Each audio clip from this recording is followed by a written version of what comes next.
mamas! It is Kylie here. I am back for another video. Today we are going to talk about where did sleep training come from? So if you are a mama and or a parent, you have likely heard that you should sleep train your baby, that they'll sleep longer if you do, that you have to teach them how to fall asleep independently, that you must not nurse your baby to sleep because you're causing all these bad habits. And you've probably been or had the recommendation to sleep train your child from at least one person in your life, probably many. And you might be thinking to yourself, well, it doesn't quite feel right in my heart, but what's the other alternative? So I wanted to do a little video on where did this, in my opinion, crazy culture of sleep training even come from? And really, it has been like 100+ years in the making, if not even longer than that. But in the 1920s, there was sort of like the very first sort of childcare baby book that came out by John B. Watson. And in this book, he really talked about this advice that parents should only kiss their children at night and only on the top of the head. So it was kind of like no hugging, no touchy-feely, none of this stuff. You could pat them on the back if they did a really good job, but otherwise, don't touch them. And then this was really like the way of the world back then. And then came Benjamin Spock in the 1940s, and he was a little bit more of the, having parents trust their gut, their intuition when it came to their children. It was a less harsh of an approach than Watson's approach. And he did, though, suggest that parents put their babies down at bedtime, close the door, and walk out of the room. And this is really where the sort of cry it out extinction method of sleep training started, even though it wasn't called that yet. And then we move on to the 1980s, where the well-known sleep experts, if you can even call them that these days, but at the time, they were the sleep experts. This is Dr. Weissbluth and Richard Ferber. So you have probably either read their books or heard about their approaches at some point or another. And these are really the sort of the cry it out, the full extinction. The Ferber Method was really created where you're responding to your baby at a timed interval. So you're doing these like timed checks. And so really, I mean, this is where it kind of has stemmed from. You have to also remember that in the 1980s, we were still, and even before that, we were still in that era where babies were born and they were immediately taken away from their parents, put into nurseries and the hospitals. They were separated, right? And they were swaddled tightly so that they were, and they were lots of babies all in the nursery together. So they had to figure out how to self-soothe, or they just were laying there crying. Until their mothers came to like look through the window and pick them up later when it was time to go home. I have no clue how that was ever allowed, but back in the day, that is what the norm was, and that is what our society thought was the right thing to do. Now we know much, much better.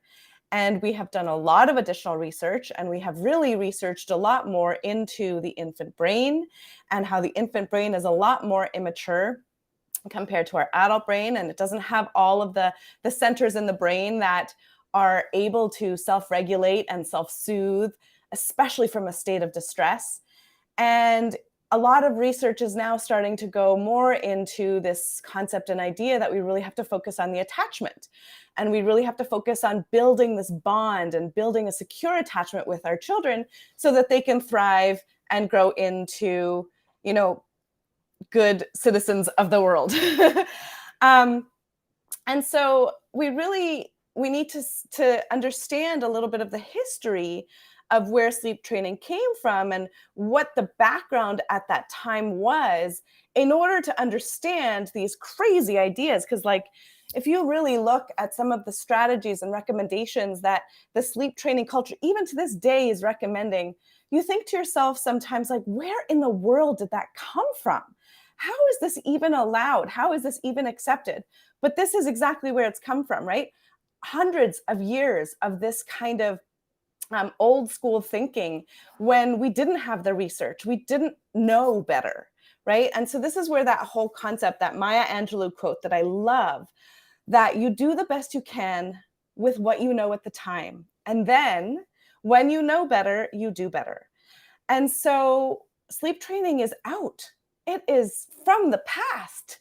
It is back from the 80s and the 20s and way before then, even. Okay. And what is in now, what is really starting to be researched so much more. And they're starting to really show that this is so important for our baby's development and our children's development in general, but even just humans, is the connection piece. And if we have learned anything from this pandemic, it is how much humans thrive and need connection. We need to be close to each other, and even more so our babies and our young children. And so our culture is now moving more towards that responsive based parenting, the gentle support, understanding what is actually biologically normal for babies and their sleep, what is normal for their development, and how can we, as the parent with the fully functioning adult brain, how can we support them in the best way possible without sleep training, without cry it out, without time checks, without all of these crazy strategies where you're not allowed to look at your baby, or you can sit in the room but don't talk to them. There's lots. I've even heard of sleep trainers who tell their clients to leave their babies crying in the room, and sometimes those babies are vomiting from all of the crying and the stress, and the sleep trainers are telling the parents to just ignore it because it's a manipulative behavior. Oh my goodness, I cannot even believe that this is still the reality of some of our children, some of our littlest, most vulnerable people. Anyway, getting off my soapbox on that right now, but now you understand a little bit more where this whole crazy bonkers sort of sleep training culture even came from. Okay. Whew. So now you might be thinking, okay, well, fine, I don't like sleep training, I didn't think I liked it anyway, and now I really don't like it. So what else is there? Do I have to just suffer in my exhausted, sleep deprived state? Or is the only other option sleep training? And I'm here to tell you that there are different options, okay? You do not have to do sleep training, and you do not have to do just the wait it out approach and just suffer and try to survive. You can get better sleep for your baby, better sleep for you by supporting sleep, because we can't teach or train sleep. We can't force sleep. We can support sleep, and we can optimize sleep for ourselves, but also for our babies. And the way that we can support sleep, there's so many different ways and so many different things to look at, which is why you really need to look at sleep in a holistic way. But things like making sure that your baby is not overtired, making sure they are not overstimulated, balancing their naps throughout the day so that they have these nice balanced dips in their sleep pressure. You can optimize their sleep environment, their sleep bedtime routine so that it's a calming routine.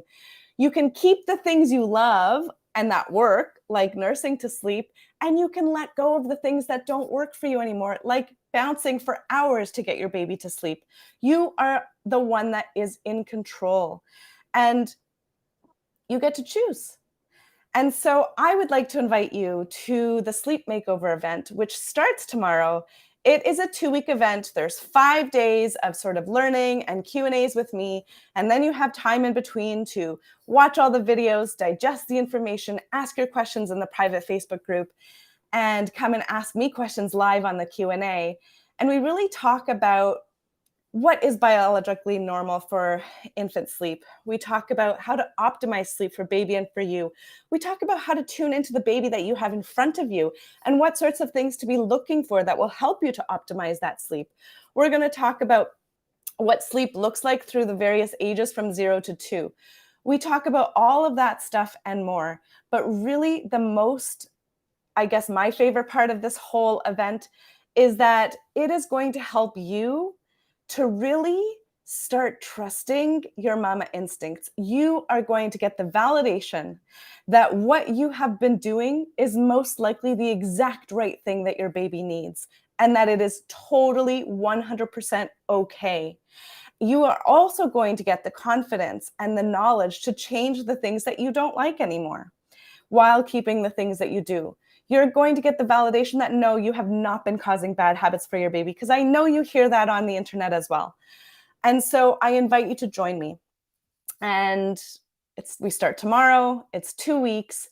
And if you are watching this video at a later date, then please keep your eyes peeled for the next round, because I will be offering this a few times a year with the additional support, because I just love it. I love it so much, and I really feel like it's needed. I would love to hear your questions and comments and anything else that you might want to ask me or need support on down below and or above, wherever you're watching this video. And that's it for me. I'll see you guys soon. Bye for now.